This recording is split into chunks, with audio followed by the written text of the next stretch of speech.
across the county. Thank you. All right, we want to turn now to transit. 5 years ago, voters overwhelmingly rejected a nearly $9 billion transit plan that would have brought light rail to Nashville. Since then, we know traffic congestion has only gotten worse. What specifically would you do to address our growing transit problem and keep Nashville, as we know, from becoming the next Atlanta? We begin with Alice Rolli. Well, I think that the transit question and transportation question is a really important one for voters in this election.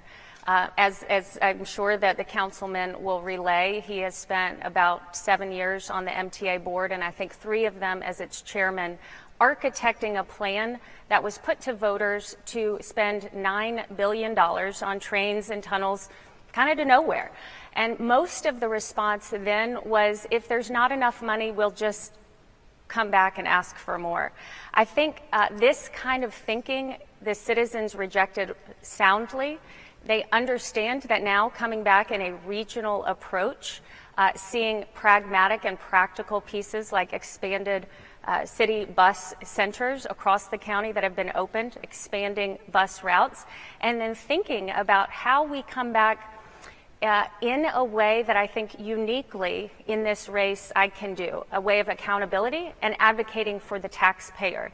When we in Davidson County don't have dedicated transit funding, it means that Davidson County taxpayers are at a disadvantage to all other top 25 metros in the country. So we need to secure, putting that in front of the voters, probably in November 2026, the opportunity for dedicated transit funding, but with a plan that makes sense, with a plan that says that we know that the goal should be to get those last miles into the downtown core, increased transportation there. Sorry. No, it's okay.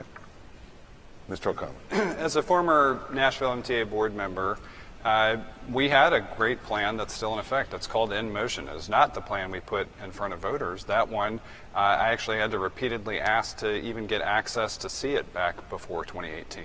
And it did have some overinvestments and things we won't need in an ongoing transportation plan.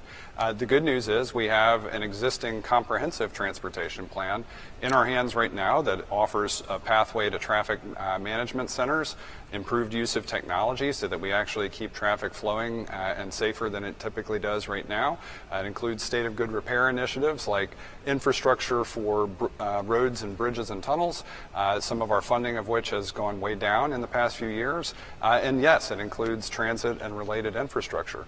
Meanwhile, since I left the board, our transit authority has continued to advance work plans based on the strategic plan. There is a 3-year plan we hold in hand right now that would do things like get people to and from Nashville SC games when we're trying to win the League's Cup. It is one of the top requests I've had as actually having transit service to the assets that matter most.